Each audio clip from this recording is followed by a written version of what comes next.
Hello everyone, welcome to Divya Direction.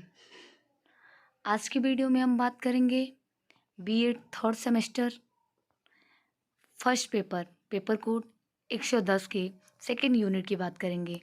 आज का हमारा टॉपिक होगा पाठ्य योजना के उपागम, approach of lesson planning.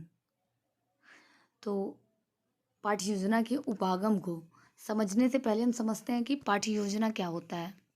What is lesson plan? किसी भी कार्य को सुचारू रूप से संपादित करने के लिए योजना की आवश्यकता होती है। उसी तरह से क्लास में शिक्षण कार्य करने के लिए भी योजना की आवश्यकता पड़ती है। शिक्षक कक्षा में यानी कि जो टीचर है वो क्लास में शिक्षण कार्य को करने से पहले एक विचार रखते हैं, एक प्लान बनाते हैं, जिससे कि शिक्षण कार्य एक प्रभावशाली ढंग से किया जा सके। यह लेसन प्लान कहलाता है। अब समझते हैं पाठ्य योजना के उपागम यानी कि अप्रोच क्या है। अप्रोच यानी कि तरीका। तो सबसे पहले पढ़ेंगे हम लोग हर्बर्ट उपागम।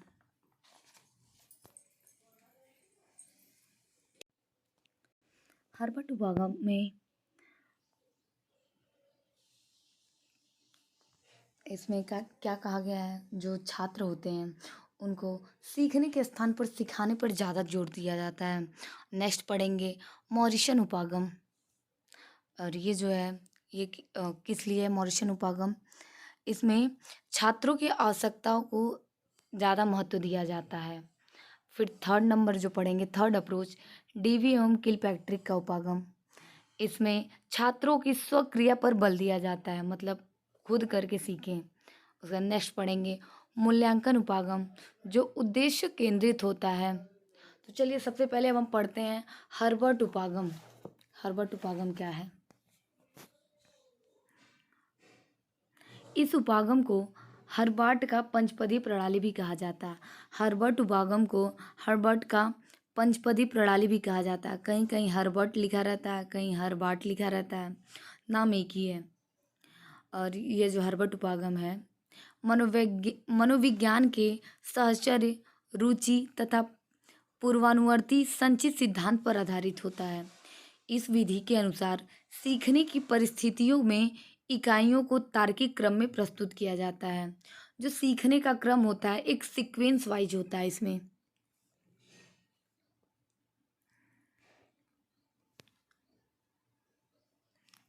इस उपागम में पाठ्यवस्तु को सर्वाधिक महत्व दिया जाता है।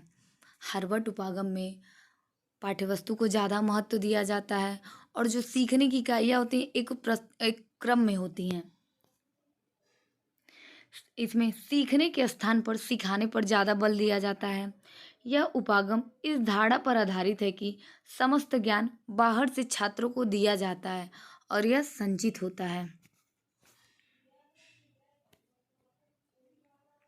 हर्बर्ट का कथन है कि छात्र अपनी परिपक्वता यानी कि परिपक्वता से सीखता है, परंतु इसमें उसका अनुभव की भी भूमिका होती है। हर्बर्ट कहते हैं कि जो स्टूडेंट होते हैं वो अपनी मैच्योरिटी से सीखते हैं, इसके साथ साथ इनका अनुभव का भी महत्वपूर्ण भूमिका होता है। हर्बर्ट के पाठ्य योजना निर्माण में 5 सोपान निम्नलिखित हैं। हर्बर्ट का जो 5 सोपान है कौन कौन है, इसको भी देख लेते हैं। नंबर 1 प्रस्तावना, नंबर 2 प्रस्तुतिकरण, नंबर 3 जो है व्यवस्था या संगठन, नंबर 4 तुलना, नंबर 5 मूल्यांकन। ये हर्बर्ट उपागम के 5 सोपान हैं जो बहुत ही महत्वपूर्ण हैं। प्रस्तावना, प्रस्तुतिकरण, व्यवस्था, तुलना, मूल्यांकन।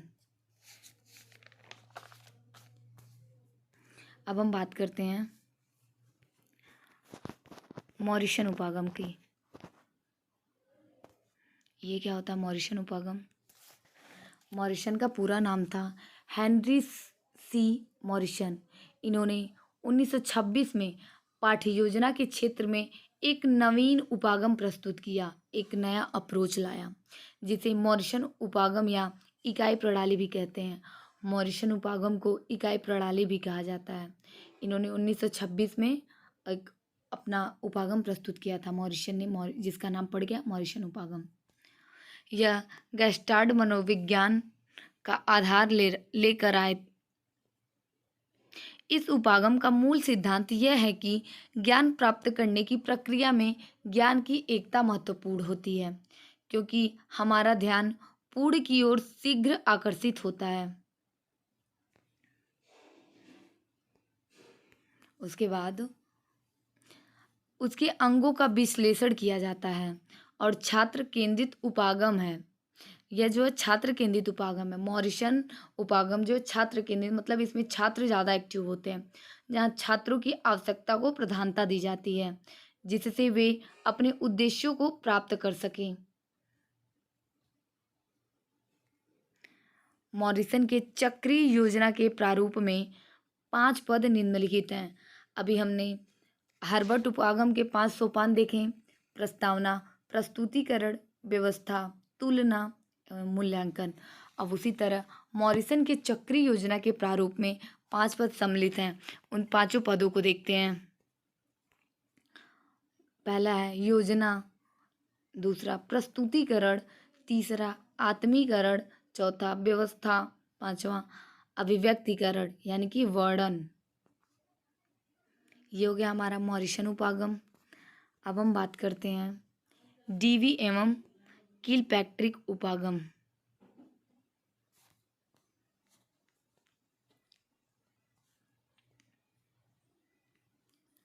डीवी एवं किलपैट्रिक उपागम। डीवी के जो शिष्य थे वो किलपैट्रिक थे। तो समझते पहले इस उपागम को। इस उपागम यानी कि किलपैट्रिक एवं डीवी उपागम, इस उपागम का प्रतिपादन जॉन डीवी एवं किलपैट्रिक ने किया था। जॉन डीवी एवं किलपैट्रिक ने किया था।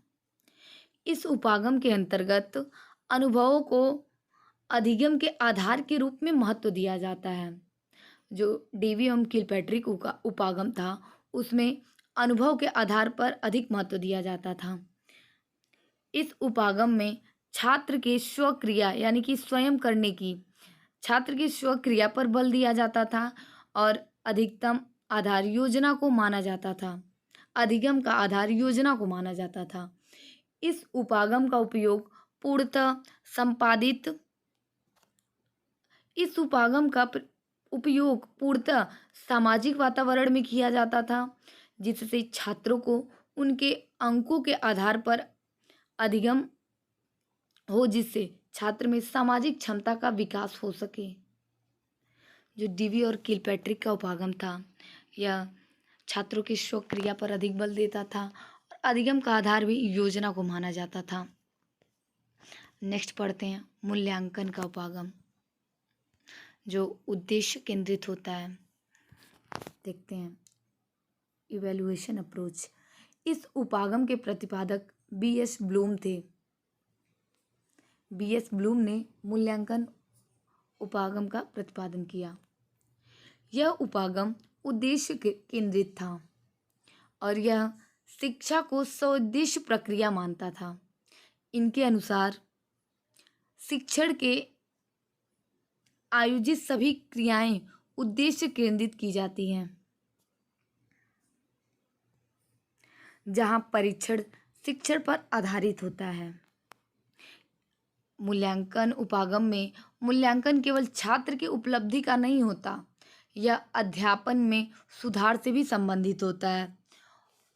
मूल्यांकन उपागम का मतलब होता है कि केवल मूल्यांकन करना ही नहीं, जब हम बच्चे को पढ़ाते हैं तो उसमें क्या सुधार करें, इन सारी चीज़ों से संबंधित होता है। मूल्यांकन में छात्र के संपूर्ण व्यवहार परिवर्तन और शिक्षण प्रक्रिया के उपकरणों एवं शिक्षण विधियों की जांच की जाती है। यहाँ तक वे उद्देश्य को प्राप्त करने में सहायक हैं। मूल्यांकन में जो स्टूडेंट होते हैं उनके व्यवहार को, शिक्षण प्रक्रिया में कैसे उपकरण हैं, कौन सी बुद्धियां हैं, इन सब का जांच किया जाता है और ये पता लगाया जाता है कि कहाँ तक ये जो उद्देश्य को प्राप्त करने में कितनी सहायक है। नेक्स्ट विधि पढ़ते हैं, ब्रिटिश उपागम, ब्रिटिश अप्रोच। यह शिक्षक प्रधान उपागम है। इसमें टीचर को मुख्य माना जाता है, जहाँ शिक्षक की क्रिया छात्र के मूल्यांकन पर विशेष बल दिया जाता है। इस उपागम में उपलब्धि परीक्षण का प्रयोग किया जाता है। ब्रिटिश उपागम में अचीवमेंट टेस्ट का प्रयोग किया जाता है।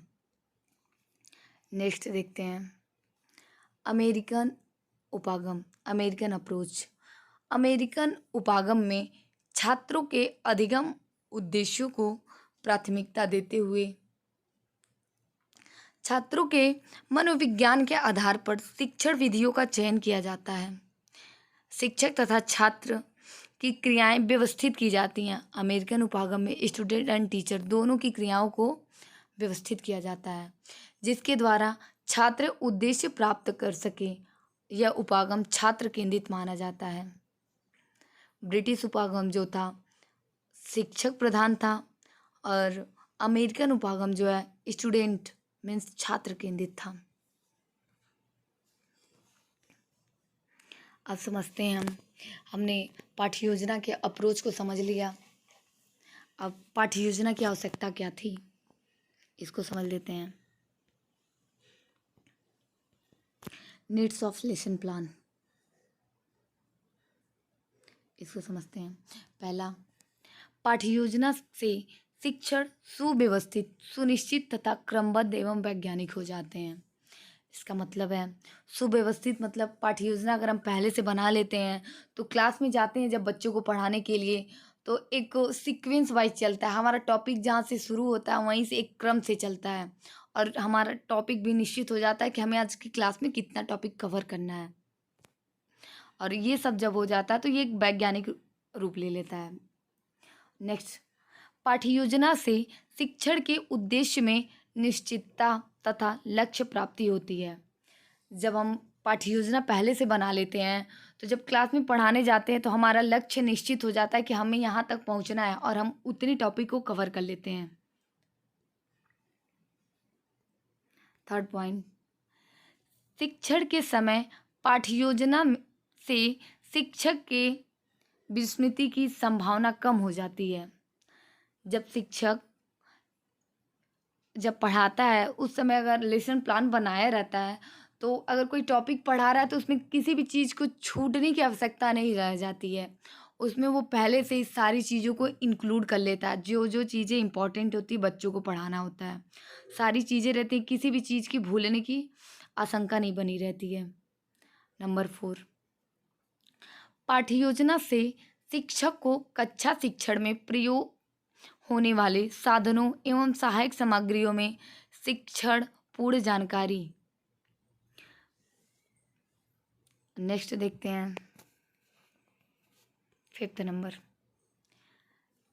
छात्राध्यापकों के प्रशिक्षण के लिए पाठ्य योजना कक्षा की क्रियाओं के लिए एक रूपरेखा प्रदान करता है। कह रहा छात्र अध्यापकों यानी टीचर के लिए, जो प्रशिक्षण के लिए मतलब जो टीचर है पढ़ाने के लिए पाठ्य योजना की क्रियाओं के लिए एक रूपरेखा प्रदान करता है।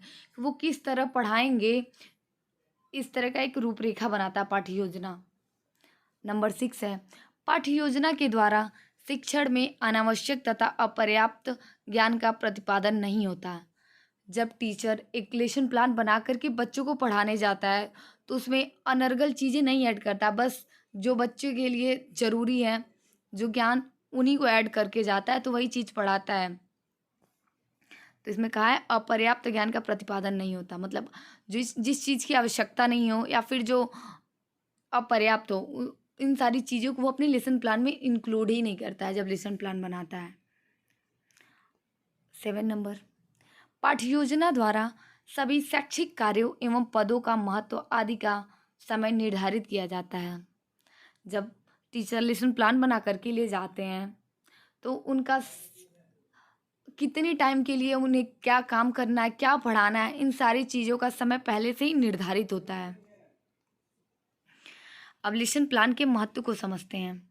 Importance of lesson plan. Number 1, पाठ्य योजना से समय एवं शांति की बचत होती है। जब पाठ्य योजना पहले से बनाए रहते हैं तो हमें टाइम नहीं लगता है ज़्यादा, और ज़्यादा पढ़ाने में ये भी नहीं सोचना रहता है कि हम पढ़ाने जा रहे हैं बच्चों को तो कहीं कोई चीज़ छूट ना जाए। अधिक समय भी नहीं लगता, अपने समय में ही अपनी टॉपिक को लोग कंप्लीट कर लेते हैं। सेकंड है, पाठ्य योजना के द्वारा पाठ्य का उचित प्रस्तुतिकरण करने में सहायता। जब पाठ्य योजना बनाए रहते हैं तो हमारा टॉपिक क्या है, कैसे एक्सप्लेन करना है, ये चीज़ टीचर अपनी क्लास में बहुत अच्छे तरीके से कर लेता है, उसको सहायता मिलती है पाठ्य योजना के माध्यम से। नेक्स्ट, पाठ्य योजना से पाठ्यक्रम पूर्ण करने में आसानी होती है। जब टीचर लेसन प्लान पहले से बनाया रहता है तो अपने टाइम से अपने पाठ्यक्रम को कंप्लीट कर लेता है। नंबर 4, पाठ्य योजना से उद्देश्य स्पष्ट आती है। ये भी है, पाठ्य योजना के माध्यम से उद्देश्यों की स्पष्ट हो जाती है कि हमें कितना पढ़ाना है बच्चों को, कितना समझाना है इतने टाइम में। और नंबर 5, पाठ्य योजना शिक्षक का आत्मविश्वास बढ़ाती है तथा मूल्यांकन को प्रोत्साहित करती है। अब नेक्स्ट समझते हैं क्या पढ़ना हम लोग को। पाठ्य योजना बनाते समय सावधानियाँ। जब पाठ्य योजना बनाया जाता है तो हमें किन किन चीज़ों का विशेष ध्यान रखना चाहिए, इसको समझते हैं। नंबर 1 है, पाठ्य योजना बनाते समय शिक्षक को छात्रों के व्यक्ति भिन्नता पर विशेष रूप से ध्यान रखना चाहिए। नंबर 2, पाठ्य योजना बनाते समय उपलब्धि सामग्रियों का ध्यान रखना चाहिए।